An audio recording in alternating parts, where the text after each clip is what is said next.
Bonjour, cet exercice s'intéresse à l'optimisation d'une synthèse en chimie en faisant varier différents paramètres successivement. Donc l'équation de la réaction est écrite ici, c'est une réaction en phase gazeuse euh, de formation du méthanol à partir du dioxyde de carbone et du dihydrogène. Et on vous donne l'enthalpie standard de réaction qui est négative. Alors on va étudier l'influence des différents paramètres. On va commencer par la température. Bon, bien sûr, à chaque fois que je varie un paramètre, je suppose que les autres sont fixés. Alors, dès qu'on parle de l'influence de la température, il faut forcément penser à la loi de Van 't Hoff. D'accord? Donc, je rappelle la loi de Van 't Hoff. La loi de Van 't Hoff vous relie la dérivée par rapport à la température du logarithme de la constante d'équilibre et elle la relie à l'enthalpie standard de réaction. Ici, la réaction étant exothermique, donc delta RH0 est négatif, comme indiqué, et donc cette grandeur-là est négative. Ce qui nous indique que, bien quand T va décroître, la constante d'équilibre va augmenter. Et autrement, la constante d'équilibre est une fonction décroissante de la température. Donc à partir de là, on part d'une survie. Donc vous tracez un axe de quotient de réaction et vous partez d'un premier état d'équilibre. Donc on a initialement un premier état d'équilibre qui est situé ici, indiqué par 1. Et on va supposer que la température diminue.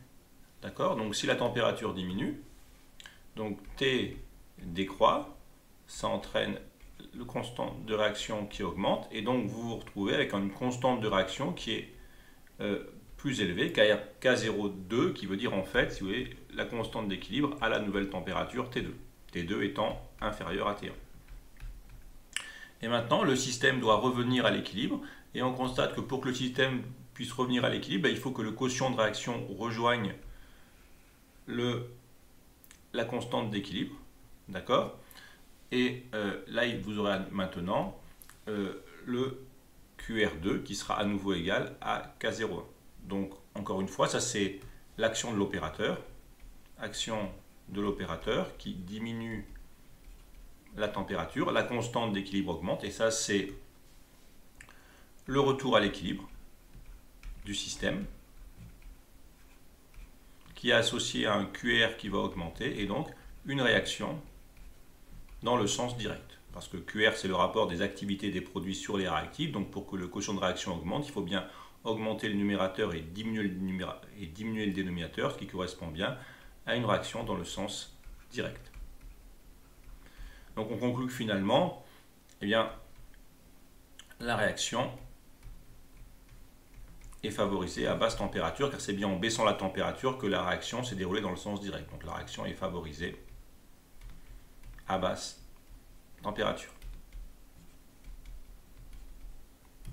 Voilà, donc pour cette première exemple. Alors on passe à un deuxième exemple. Il faudra bien maîtriser la méthode qui est un similaire, mais il ne faut pas se mélanger. Donc on va voir le deuxième exemple sur l'influence de la pression. Donc là par contre, la température est supposée fixée.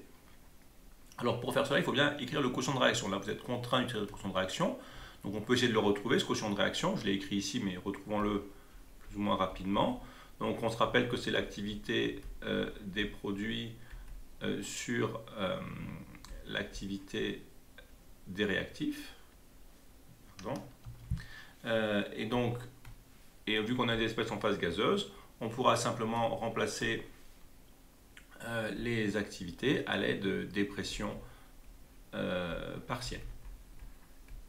Voilà. Donc on passe direct, on écrit donc les pressions. Donc on aura la pression partielle du méthanol, la pression partielle de l'eau, et on aura au ordinateur la pression partielle de H2 à la puissance 3 fois la pression partielle de CO2. Et en fait, simplement, normalement, l'activité n'est pas la pression. L'activité, on rappelle que c'est la pression partielle sur P0. Alors, on peut oublier temporairement les P0. Il faut bien sûr les remettre à la fin, mais pour les remettre, il faut simplement regarder en termes de dimension. C'est que le QR est sans dimension, le quotient de réaction sans dimension. Donc là, vu qu'on a 4 pressions, là, on n'en a que 2.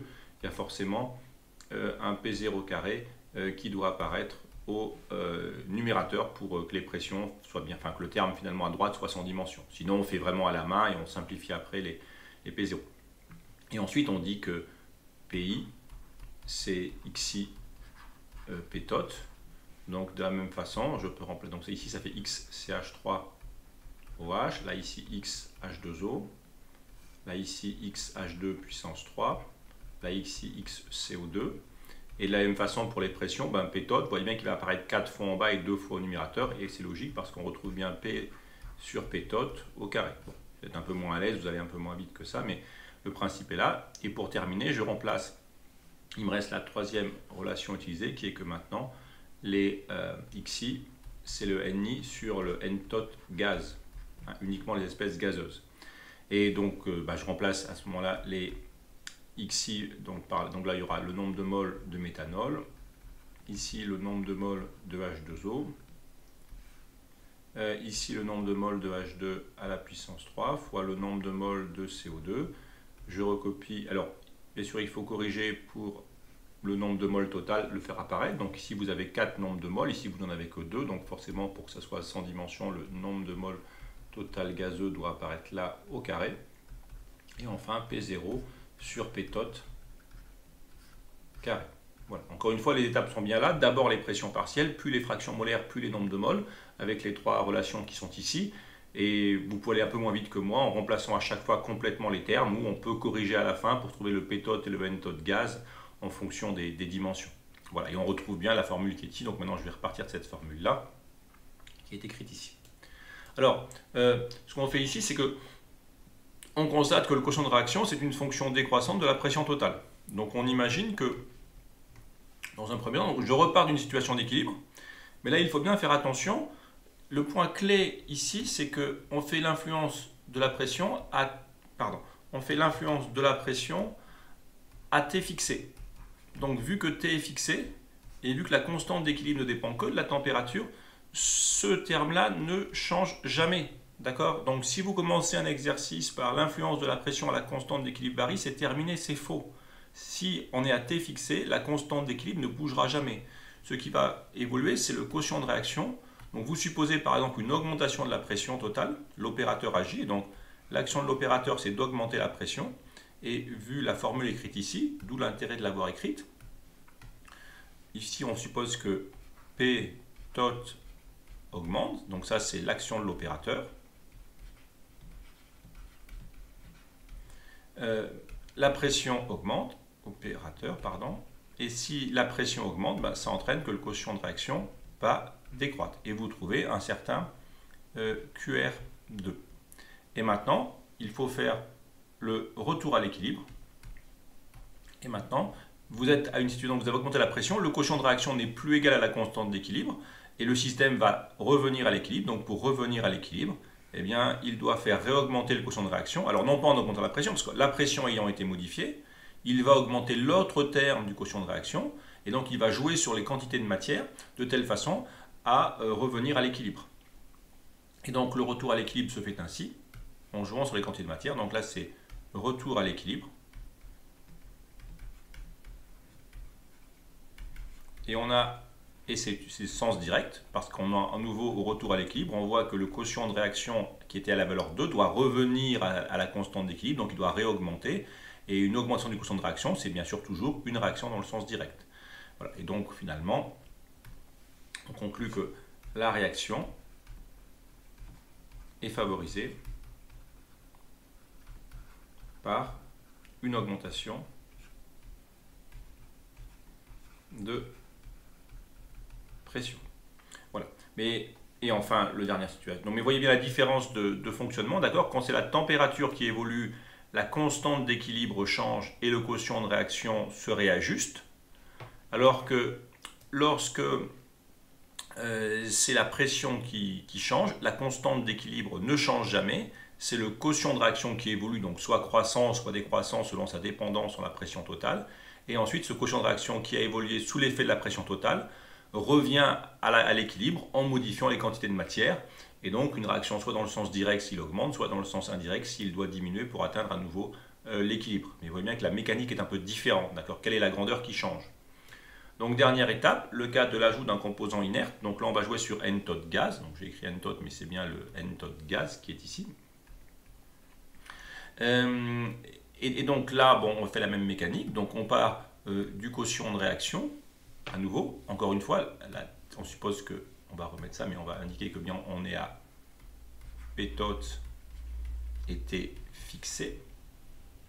Donc T étant fixé, la constante d'équilibre ne va pas changer. Elle reste toujours à sa valeur initiale.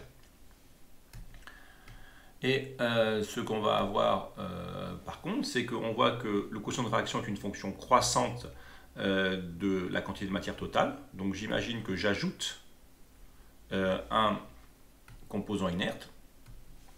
Donc ajout d'un composant inerte. Ça veut dire que n-taux de gaz augmente et on se retrouve avec un quotient de réaction intermédiaire, QR2, qui est plus grand que la constante d'équilibre. Et ensuite, vous avez le retour à l'équilibre. Le retour à l'équilibre, d'accord, se fait comme ceci, par le quotient de réaction étant trop grand. Donc de la même façon, d'accord, le nombre de moles total va changer et les quantités de matière respectives vont se réorganiser. Cette partie-là va se réorganiser pour permettre un retour à l'équilibre. Et vu que la réaction se fait par diminution du quotient de réaction, c'est une relation, c'est une évolution dans le sens indirect. Voilà. Une réaction dans le sens indirect. Et donc, on peut conclure que l'ajout d'un composant inerte est défavorable à la réaction. Voilà, elle se fait dans le sens indirect pour revenir à l'équilibre. Alors, une remarque, quand vous faites cet exercice sur le composant inerte, il faut bien sûr écrire avec les nombres de moles, parce que, en fait, vous pouvez ajouter des quantités de matière inerte, ça ne fait pas au départ, ça ne modifie pas dans la partie rouge quand vous ajoutez le composant inerte, ça ne modifie pas les quantités de matière des espèces réactifs et produits. Alors que si vous raisonnez en fractions molaires, le problème c'est que quand vous ajoutez le composant inerte, toutes les fractions molaires vont évoluer. Donc il faut mieux raisonner sur les quantités de matière pour faire cette partie-là. Puis aussi avoir le n-taux de gaz qui apparaît. Donc voilà pour l'idée. Alors quelques remarques pour terminer. Il est possible aussi d'analyser ça de façon un peu plus rapide en termes de loi de modération, mais normalement le raisonnement complet doit être formulé. Parce que les lois de modération ne sont pas explicitement au programme. Alors ce qu'on peut dire quand même, c'est que ici vous avez une réaction qui est exothermique. Donc en fait, disons que si vous baissez la température, la réaction va se faire dans le sens direct, dans le sens où elle est exothermique. Donc en fait, si vous baissez la température, le système va tenter de faire remonter la température et forcément il fait la réaction dans le sens direct qui est exothermique et on sait une réaction dans le sens exothermique libère de l'énergie dans le milieu et tente à faire réaugmenter la température du milieu. Donc le système tente de contrer, si vous voulez, l'évolution extérieure, ce qu'on appelle la loi de modération. Okay, donc baisse de température, réaction dans le sens exothermique pour essayer de faire réaugmenter la température. Nous ici dans le sens direct. Ici l'idée c'est que vous avez plus d'espèces gazeuses en tant que réactif qu'en tant que produit. Donc si vous augmentez la pression totale, eh bien, le système va tenter de la faire redécroître. Il n'y arrivera pas parce que vous imposez la pression, mais il va tenter de faire redécroître la pression. Et pour redécroître la pression, il apparaît logique que le système va faire la réaction dans le sens direct, car on voit que lorsqu'on forme les produits, il y a moins d'espèces gazeuses, il n'y a que 2 espèces gazeuses pour 4 entités réactifs gazeuses. Donc passant de 4 entités gazeuses à 2 entités gazeuses, cela, toutes choses égales par ailleurs, contribuerait à faire baisser la pression. Donc vous augmentez la pression, le système réagit dans le sens qui permettrait potentiellement de faire baisser la pression. Voilà, donc on peut aussi faire les analyses comme ça, mais c'est peu une analyse en confirmation, le raisonnement complet normalement est demandé. Voilà, je vous remercie pour ces petites idées.